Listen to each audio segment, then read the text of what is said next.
tout le monde, j'espère que vous allez bien. Donc encore là, je suis avec Jacob Hamel. Puis on a fait une vidéo 1. Si vous ne l'avez pas vue, allez la voir avant celle-ci parce que ça va être la suite aujourd'hui. On va parler un petit peu plus du mindset. Donc on va être un petit peu moins dans le scientifique de la chose, mais on va quand même vous exprimer un petit peu notre opinion par rapport au poids sur la balance, qui est notre thème aujourd'hui. Donc la première question, qui est un peu plus vague, moi je trouve qui est super intéressante, c'est est-ce que le poids est en lien avec la santé ou le poids est en lien avec le bonheur, selon toi? On parle de bonheur.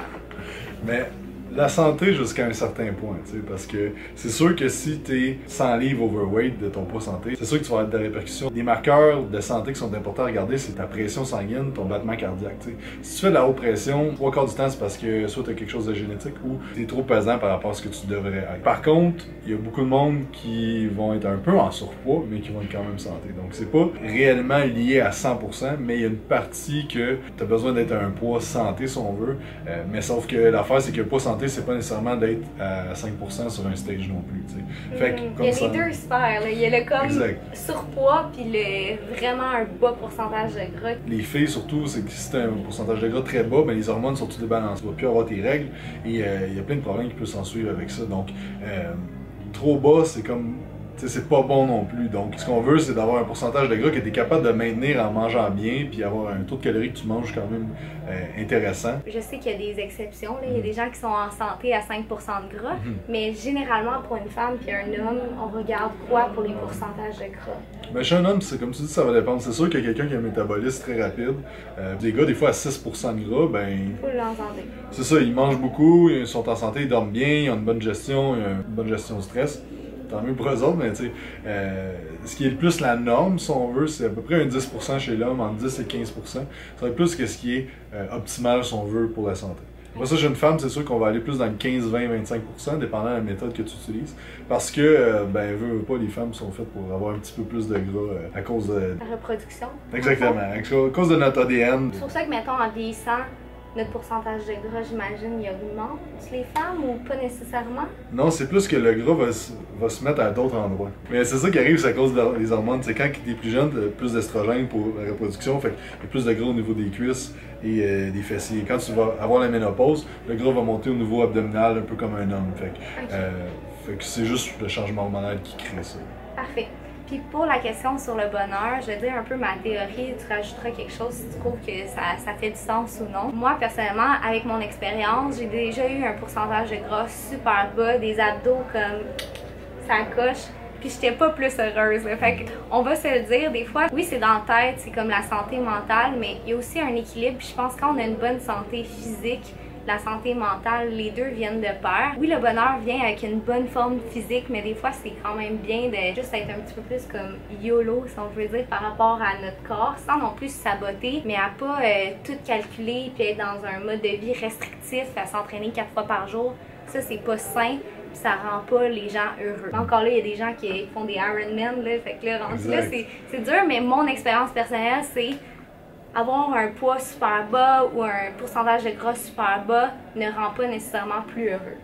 Je pense que chaque personne a une définition de ce qui est le bonheur. Il y a des gens qui vont être extrêmement heureux dans un processus de compétition. Ça veut dire qu'il y a du monde que ce qui trippe, c'est pas d'avoir un pourcentage de gras bas, c'est la discipline, c'est dépasser ses limites puis tout ça. Parce que je connais des gars qui font ça depuis 10 ans puis qui sont encore heureux de le faire puis qui trippent puis que même s'ils sont pas en préparation de compé, ils sont quand même des soldats. Dans leur mode de vie.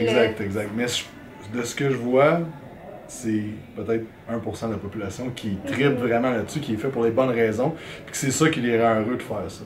Il y a beaucoup de monde qui pense que même que j'ai des abdos, je vais être heureux. C'est comme dire, même que j'ai de l'argent, je vais être bien. Puis si tu regardes, Jim Carrey il dit ça dans une interview que il dit j'aimerais ça que tout le monde ait de l'argent pour que tout le monde sache que ça change rien au bout de la ligne. C'est la même chose pour les abdos. Moi j'aimerais ça que tout le monde ait des abdos pour te dire que au bout de la ligne, t'es pas plus heureux si t'as des abdos, même qu'il y a beaucoup de monde qui sont moins heureux en ayant des abdos parce que tous les sacrifices que... Le processus, c'est quand même... Exact. Puis tu sais, des sacrifices au niveau de ton travail, tu sacrifies un peu tes relations interpersonnelles quand tu fais ça. Il y a beaucoup de sacrifices à faire, fait que c'est très rare que je pense que ça rend le monde heureux, mais certaines personnes, ça va les rendre heureux. all we have is now, comme on dit, là. Fait qu'il faut être heureux dans le moment présent. Rendu là, si on a une atteinte d'un but, c'est super le fun, ça donne un objectif, ça donne quelque chose à regarder, à faire quand on se lève le matin. Il faut vraiment apprécier l'état présent qu'on a en ce moment, parce que si on fait juste regarder quand, je vais avoir ci, je vais avoir ça, je vais être heureux, on sera jamais heureux. On va y aller encore dans les questions personnelles. Je vais te demander, est-ce que toi, tu as déjà été obsédé par un poids sur la balance? Ça a eu une importance dans ta vie, mettons? Ouais, c'est sûr que parce que j'ai commencé à m'entraîner puis je pesais 140 livres, donc... On dirait que je t'imagine pas. C'est ça, 17 ans, fait que j'ai toujours voulu prendre du poids. Moi, 250, ça a tout été mon chiffre que je voulais atteindre, et c'est ça, fait que je me suis... Puis même encore, c'est sûr que j'ai encore des patterns de me trouver petit puis maigre, puis mais je pense que justement, tu sais... T'inquiète-toi pas, là. Tu peux mettre ton bras à côté. Mais c'est ça, mais je pense que c'est juste une façon de voir les choses, là. Mais oui, totalement, puis tu sais, je faisais plein de sacrifices pour essayer d'atteindre ce poids-là, puis qu'au bout de la ligne, ben, ça change rien, parce que même à 250, je me trouvais encore petit, parce qu'il y avait du monde à 280, à 300 à côté de moi, puis là, j'étais comme, wow, ok, il y a comme plus de fin à ça, puis je pense que c'est là aussi quand je me suis rendu compte, je l'ai toujours su qu'il n'y avait pas de fin à ça, mais à un moment donné, je me suis juste dit comme, ok là, ma santé. c'est ça, je pèse 220, 230, ou je fais 20 livres de plus, ça change rien au bout de la ligne. Vous allez le voir, Jacob aussi, il va prendre votre santé en considération, pas juste votre poids sur la balance, puis votre shape, il va s'assurer que vous ayez un bon sommeil, que vous soyez pas stressé. Il est pas un psychologue non plus, il est pas là pour faire une psychanalyse, mais il va vous aider, vous donner des outils pour diminuer votre stress, checker avec vous votre nutrition, le timing, votre nutrition dans la journée, les suppléments que vous devez prendre pour vous aider, vous supporter là-dedans. Fait que c'est vraiment agréable d'avoir un coach justement qui t'aide dans ce processus-là puis qui va t'éviter de justement obséder sur le chiffre, qui va te donner un avis extérieur sur ta condition physique, ta condition de santé en t'entraînant dans le gym puis en te donnant un plan alimentaire ou des guidelines alimentaires. Il y a souvent des gars qui vont se donner des objectifs de poids, mais souvent, tu arrives à ce poids-là puis t'as pas la condition... Tu sais, t'as l'air plus en shape des fois en étant moins pesant, tu sais. Fait que les gars, c'est le contraire, les filles. Souvent, les filles, ils veulent être un poids sur la balance. Quand ils l'atteignent, ils sont pas contents de leur shape parce que, dans le fond, c'est pas ça qu'ils veulent. Tu sais, ils veulent être en shape, ils veulent pas être juste maigres. Ils veulent être en shape. Les gars, c'est la même chose, tu sais. Le chiffre puis ce que t'as l'air dans le miroir, tu devrais te fier beaucoup plus de ce que tu as l'air dans le miroir. Parce qu'il y a des gars qui vont peser 180 livres, mais qui, au look, qui ont l'air d'en peser 200, tu sais. Dans un autre sens, c'est ça. Quand je pesais 100 livres sur la balance, je m'aimais pas, là. J'étais comme, mon Dieu, on dirait que j'ai plus de fesses, puis comme juste un poids un peu plus haut, mais des muscles aux bons endroits, ça crée une impression justement que j'ai une plus petite taille, une grosse hanche, même si j'en ai pas pantoute. Fait que juste comme créer une illusion comme ça avec la musculation. L'autre question, un petit peu moins mindset. Pourquoi c'est important la musculation? Pourquoi justement on en met dans les programmes des gens puis on dit fais pas 12 heures de cardio, fais de la muscu, ça va améliorer ton corps? Pourquoi on dit ça? En fait, c'est que ça dépend de c'est quoi tes objectifs. Si ton objectif c'est vraiment de diminuer ton poids sur la balance, le cardio ça va être ce qui est mieux. Si tu veux modifier ton physique puis modifier ta composition corporelle, ça veut dire juste aimer plus ton look dans le miroir, la musculation, ça va être important parce que tu as besoin de bâtir du muscle. J'aime l'analogie de dire, est-ce que tu veux être une pomme puis juste être une plus petite pomme ou tu veux sculpter ta pomme puis avoir une forme, tu sais, à travers tout ça. Oh, c'est bon ça, la pomme!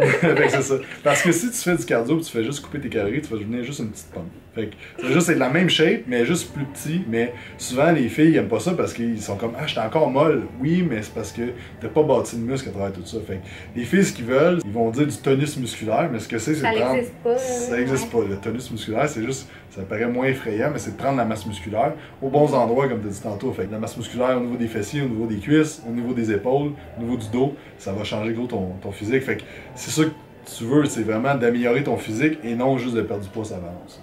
C'est possible de perdre du gras et de prendre la masse musculaire en même temps?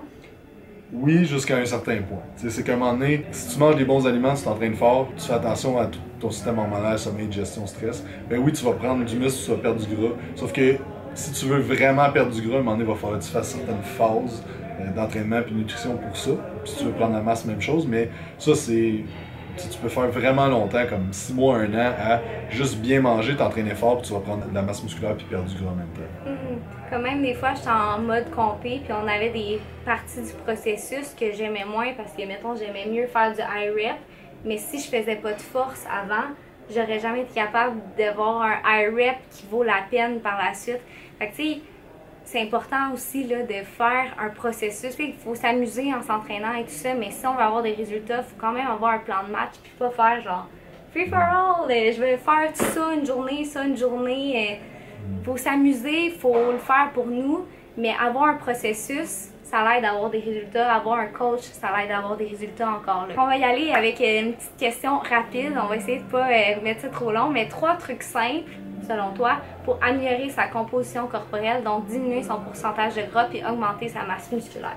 Fait que premièrement, faire la musculation 3 à 5 fois par semaine. Fait que ça, c'est la base. Si tu fais ça, déjà là, tu vas améliorer ta composition corporelle. Et aussi de faire des répétitions entre 6 et 15 répétitions. Pas nécessairement toujours aller faire du 20-25 répétitions, mais on est dans les ranges un peu plus d'hypertrophie. La deuxième chose, c'est de manger des bons aliments. Fait que tout ce qui est pas transformé. Fait que si tu étais capable de le chasser, de le cueillir, habituellement c'est bon. Donc beaucoup de légumes, des fruits, de la viande, des noix, des patates douces, du riz, des trucs de même, des aliments qui sont pas transformés. Ça c'est la meilleure chose que tu peux faire. Puis tu peux en manger plus, puis tu crèveras pas de faim non plus. Donc il n'y a jamais personne qui a engraissé en mangeant ça gros de brocoli puis en mangeant trop de légumes. C'est même chose pour les fruits. Là. Oui, des fois on va dire ok les fruits ça contient une banane, il y a beaucoup de sucre là-dedans. Ça reste que c'est pas un beigne, ça reste une banane. Fait que ça c'est le deuxième truc. Troisième truc, ben, c'est de prendre soin de ta santé. Fait que ton système digestif, ton sommeil, ta gestion de stress, ça va être des grosses bases que si ça va pas bien de ce côté-là, ça va être beaucoup plus dur d'être en shape pour toi. Donc, j'aime ça imaginer ça comme un auto. Si tes 4 roues, c'est ta nutrition, ton stress, ton sommeil et ta digestion. Si tu as une crevaison dans un des pneus, ce qui va arriver, c'est que ça va avancer moins vite. Tu as beau mettre le gaz au fond. Donc, c'est vraiment important que tous ces segments-là soient corrects. Donc, le sommeil, tu devrais dormir un bon 8 heures par nuit, tu devrais être couché, les cas de t'endormir automatiquement, puis te lever le matin, top shape, puis pas te réveiller dans la nuit, même pas pour aller à la salle de bain. Digestion, tu devrais avoir une vitesse de transit qui est pas mal à tous les jours. Tu devrais pas avoir de ballonnement, pas de gonflement, pas de reflux gastrique, rien de ça. Et stress, mais tu devrais être capable de calmer une couple de fois par jour, puis d'être dans le moment présent, puis de pas faire des crises d'anxiété ou rien de ça. Fait que ça, ce serait mes 3 trucs. Là. Puis un dernier point que je vais mettre, mais là, ça serait peut-être pour une prochaine vidéo. Fait que encore là, si vous aimez les vidéos avec Jacob, donnez un like, commentez, donnez-nous de l'amour. Mais je voudrais dire que la santé digestive et la santé mentale est tellement étroitement liée, ça en fait peur. Des fois, en ayant une meilleure santé digestive, juste en prenant des probiotiques, en mangeant bien, on se sent tellement mieux dans notre tête, on sent un esprit clair, focus et tout ça. Puis ça, il faut vraiment l'avoir vécu pour voir la différence. Fait qu'en ayant un healthy gut, dans le fond, une santé digestive de fer, ça nous aide à avoir une santé mentale meilleure. Donc ça, on va peut-être en parler dans une autre vidéo. Si ça vous intéresse, dites-nous-le dans les commentaires. Un gros merci à Jacob. Je pense qu'on a vraiment parlé de tous les sujets par rapport au poids sur la balance. Ayez pas peur justement de pas vous peser à chaque jour puis de pas voir la balance comme un outil négatif, mais de voir plus votre santé comme la priorité. C'est-tu clair ça? C'est très clair. Parfait. As-tu quelque chose à rajouter pour le mot de la fin? Ben, merci à tous d'avoir écouté, j'espère que vous avez apprécié. Et tout le monde, je vous invite à aller suivre Jacob sur ses médias sociaux, donc sa page Facebook, Instagram, aussi son site internet. Il est situé à Blainville en tant qu'entraîneur, mais il fait aussi des suivis en ligne. Ouais. Exactement. Donc, un gros merci tout le monde de nous avoir écoutés, puis on se voit dans la prochaine vidéo. Des noirs. Des noirs. Mais Ok, on recommence. Yay!